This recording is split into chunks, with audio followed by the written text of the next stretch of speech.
This is our first edition of Raleigh Live, where we give you a peek into the culture of the Triangle. We have lots of interesting news tonight.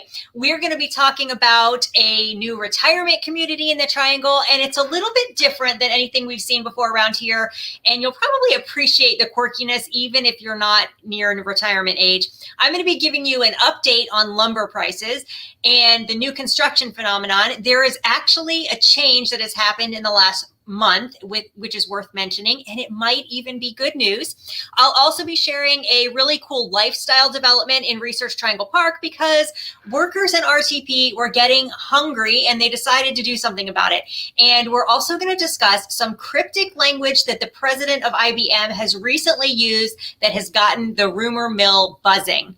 But before I get started, I want to introduce my guest. Okay, he actually lives with me, so he's not really a guest. He is Roz to my Fraser.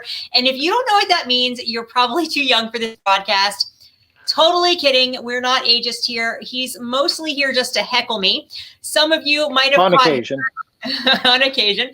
Some of you might have caught his sarcastic humor in the video editing of my regular videos, because today's guest is my partner in both business and life, Timothy Pitts, my video editor, my better half, my smoochy face. Okay, just kidding. I don't call him that. Say hello, Timothy. Hello, Timothy. All right. So first thing on the docket to discuss tonight is the Chapel Hill retirement community that's going to be coming to Chapel Hill. It's really kind of a cool thing. It's designed to be someplace where people can age in place. So it's got everything from active adult up to assisted living. But the cool thing is that it's called Herndon Farms, which many times when you hear farms around here, like Kildare Farms or all these weird farm things, what that usually means is that there used to be a farm there and they got rid of it and put a bunch of houses up. But this is actually going to have a little mini farm on the property. At least that is the plan. I think that's totally cool. And since you're looking at their website here, they have goats on their website, which I'm a super fan of goats. So maybe there'll be some goats on the property. They're going to have some community gardens and some green space. And it just looks like a really cool place. So I thought it would be fun to mention that. All right. And the other thing that I needed to talk about. So this was just a little story that happened yesterday. An agent that works in my brokerage called me because her client had been watching my videos and he was planning to sell his home, but he decided that he was going to wait because of something that I said on my videos. So I wanted to talk about this a little bit because I know I talk a lot about the market and lots of realtors talk about the market. And let me be completely honest. We are realtors. We are not economists. We don't have any kind of, or at least I don't, I shouldn't speak for everybody else. I don't have any training as an economist. There are a million things that happen in the market that can make it go up and down. And so my predictions are just, the things that I see that I notice that tend to impact the market and where I see that it's going. But that doesn't mean that I see everything. And of course, none of us has a crystal ball. So I wanted to make this clear. So this gentleman had been planning to sell his house, but he was going to delay selling it for a year because he felt like the market was going to continue to increase. Prices were going to continue to increase in value. So he wanted to make sure he got all of that. So I think it's really important to think of your home as it is an investment, right? It's, they do increase in value, but it's also your home. So anytime you make an investment, you don't want to use money to invest that you goodness gracious, that you can't actually lose. Oh, for goodness sakes. Oh, that's too easy.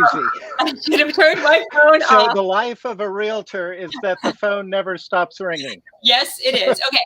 And I forgot to turn it off. I usually block it. Anyway, so if you can't lose that money, you don't want to be playing with it. So you don't want to be betting. You're not going to Vegas here. You don't want to be betting on the market with your home. So if you're hoping that it's going to be worth $20 or $30 or $40,000 more next year, and you're going to hold off and wait to sell until next year, just realize it could also be worth $20, $30 or $40,000 less next year, because none of us have a crystal ball. So unless you are able to throw that money away and you're able to, walk away from it, you don't want to play with it. Hey there, Oleg, how you doing? Good to hear from you. So if you are thinking about selling your home, okay, now I lost my line of thinking.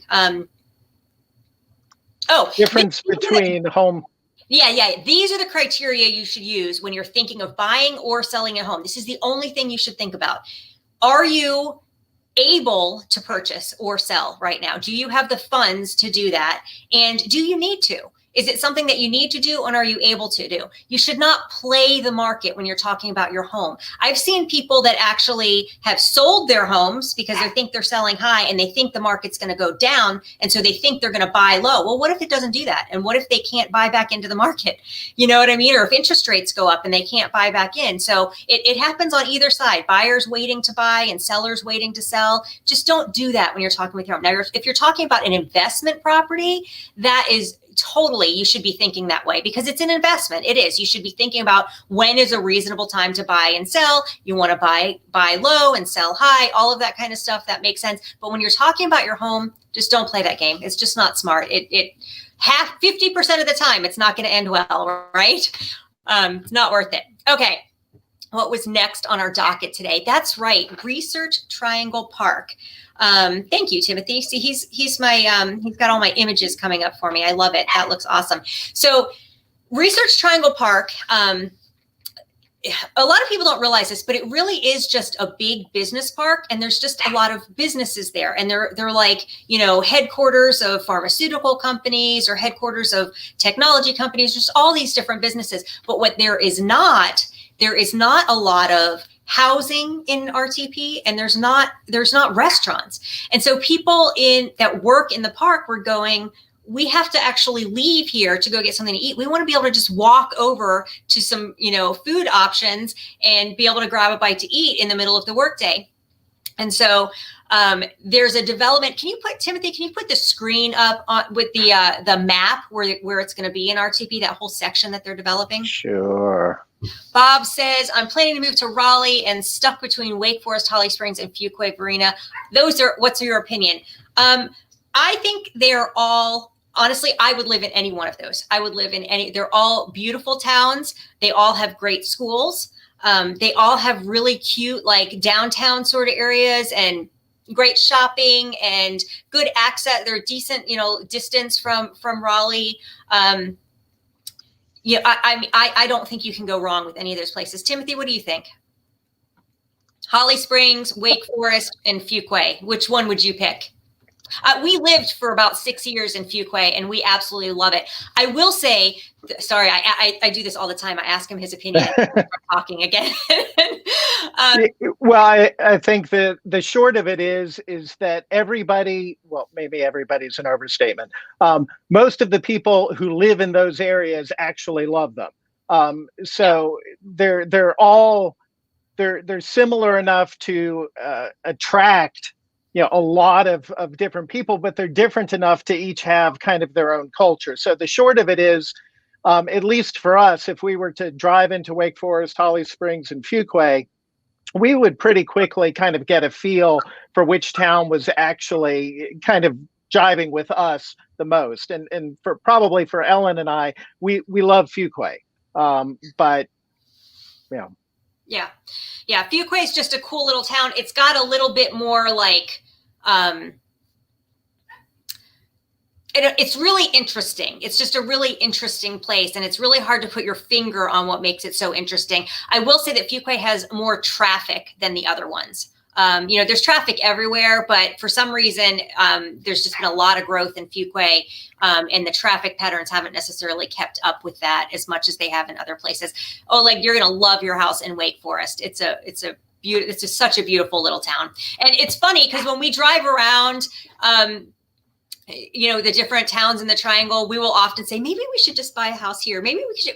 We're as confused as anybody else because they're all lovely places. And yes, New Hill's a nice area too. It's a little more rural than it's kind of like to the west of Holly Springs. So nice area as well. Okay, so I was getting ready to tell you about this development in Research Triangle Park. So can you pull it so we can see where they're going to put it in? So basically they already built box yard. So box yard is like a container, like entertainment mall. All right. It's like a food hall with a shopping, lots of shopping. And there's a pavilion where they have music 4 nights a week. It's all right inside RTP. Can you see where it is on the map? And then they're going to develop this whole area around it between these highways. And it's going to have like a central park. Just that whole area is going to be developed into live, work, play kind of. Oh, and housing. That's right. They're going to put some housing in that area, which they have not had up until this point. And so, back when RTP was built in the 50s and 60s, walkability was not a thing. People were moving to the suburbs. And so, people weren't thinking they wanted to live next to where they were working. The things were shifting at that point, and now it's kind of going back to more urban type development, and people want to be able to walk to work. So actually this development is about 4 miles, not quite 4 miles north of where the Apple campus is going to be. And I was also going to show you, like, on the map. Can you pull that map up of where the Apple campus is going to be? Yeah. I don't know if we got a chance. Where can you get more bang for your buck? So yes, it's important. So Bob Andre asked, where can you get more bang for your buck? It's important to think about where you're going to be commuting, but a lot of people right now are telecommuting and choosing to continue telecommuting. But the more bang for your buck is going to be Garner and Clayton. Clayton in particular, I think. Clayton is pretty far out there. It's in Johnston County. And it's a really adorable little town. We did a video of it, I think the week before last, we did a video about Clayton and Garner. They're both less expensive, and you can get a bigger house out in those areas. So I would definitely watch those videos, that video that's on the channel, just, on the main page there. So are we looking for Apple campus? Yeah, we're looking for the Apple campus. So it's right down here, kind of where those two, you see where his cursor is right there, where those highways intersect. And if you wanted to live in an area that was actually walkable to the Apple campus, because it's on the south side of RTP, you're going to be looking at these like Morrisville neighborhoods, like Breckenridge, and what else is over there? So yeah, and they all have sidewalks, and it's really nice. But Breckenridge, Wexford, Providence Place, Carpenter Village, Kitts Creek, those are all neighborhoods right in that area near the Apple campus. And there are sidewalks going straight up Davis Drive, and I imagine they will design that campus to be walkable. But it looks like it practically is now to that area. So I would expect that as that develops.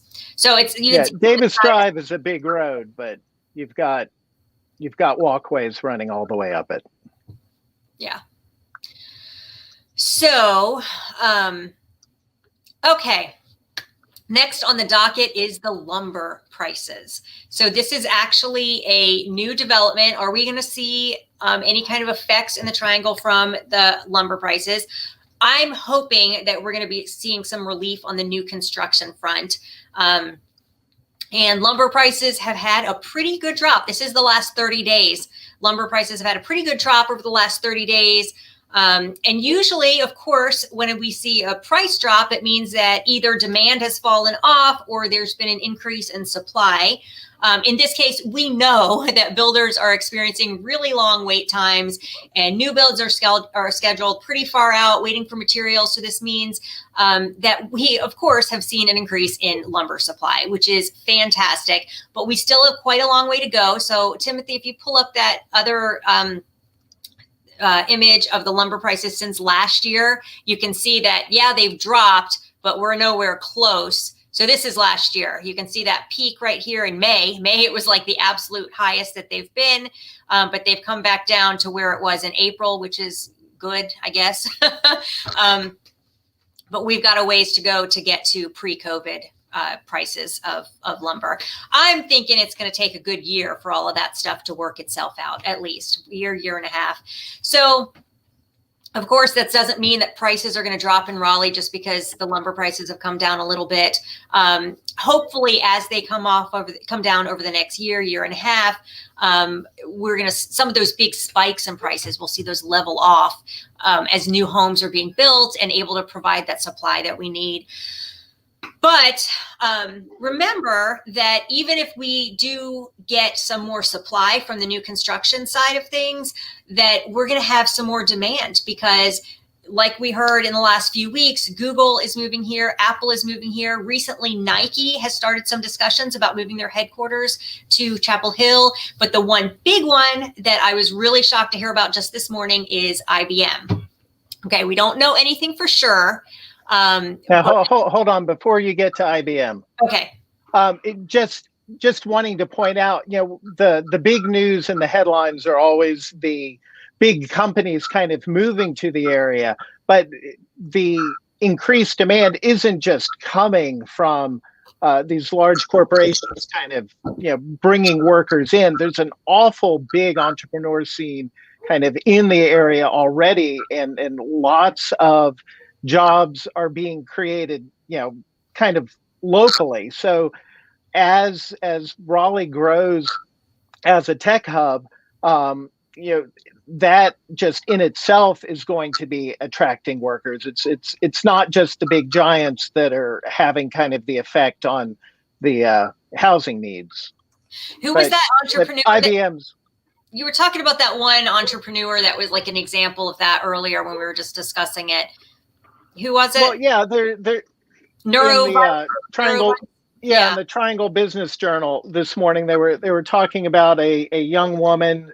She went to Duke here. She's on her way to med school at Wake Forest, but she developed a medical device for people when they're having seizures to kind of prevent oral injuries. And she's just as a student, created this company, has funded it, got Charles Barkley to ante up some money. We don't know how much he gave into it, but they're getting ready to go.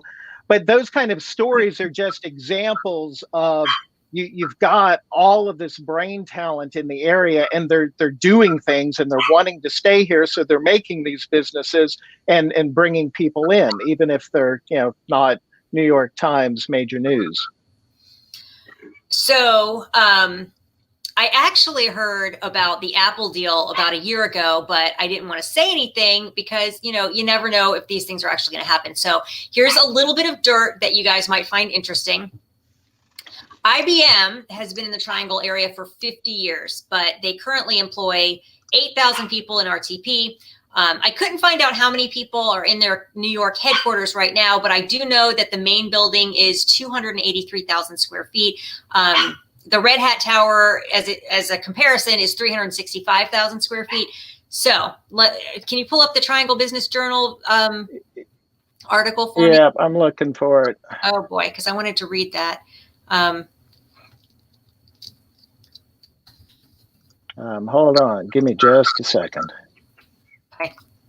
See if I can grab it more quickly than you can.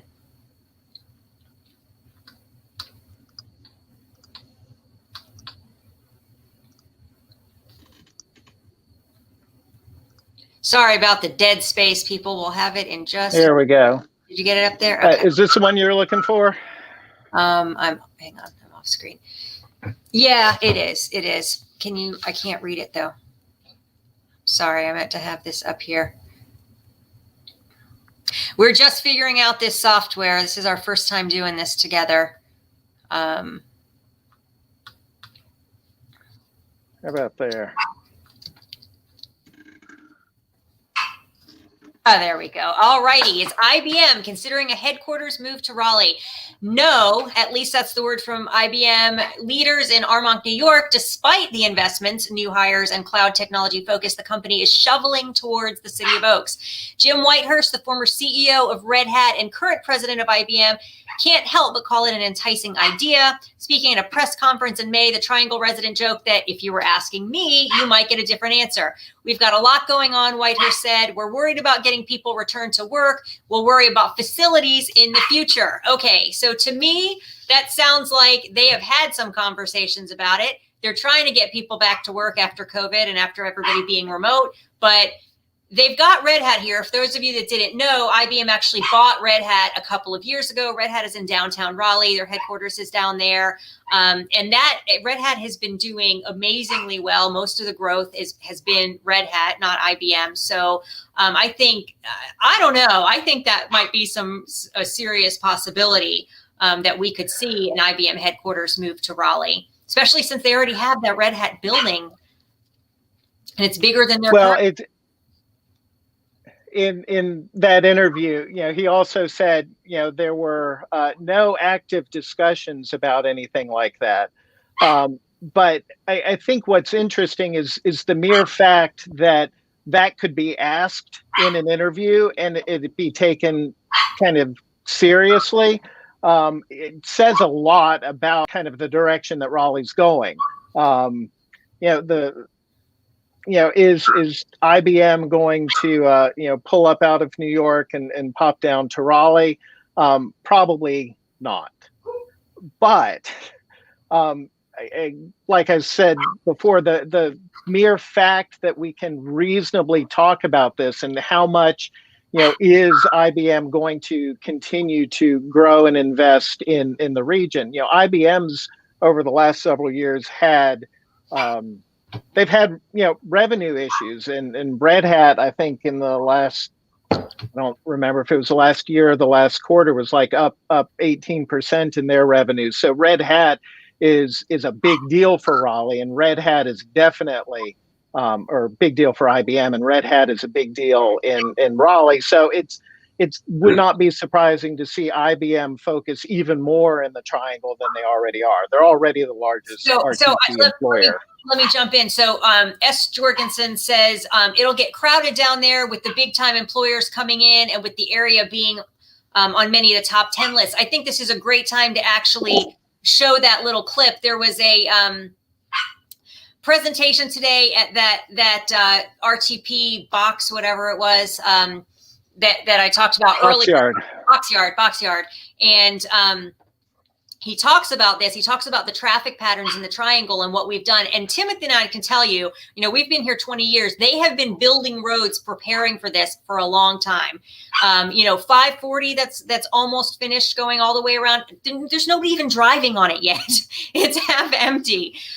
So I mean, they really have done, there is, construction going up for, with roads going on everywhere, all over the triangle, really making good preparations. And do you have that clip ready? Go ahead and pull it up.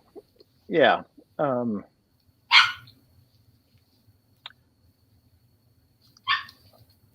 So this is the chair of the Wake County Commissioners. Oh, we can't hear it. Can't hear it? Can't hear it.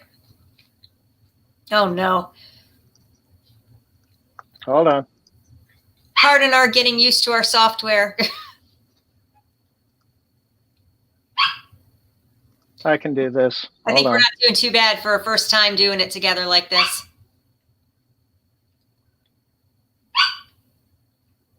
Y'all hear my little dog yapping in the background? All right, here we go.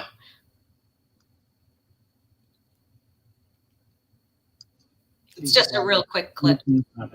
We have a unique combination of foresight and hustle that makes a real difference and has long allowed us to punch above our weight and now put us in the super heavyweight category. So I really want to appreciate all the folks who work day in, day out to make that possible. The second thing that I think is...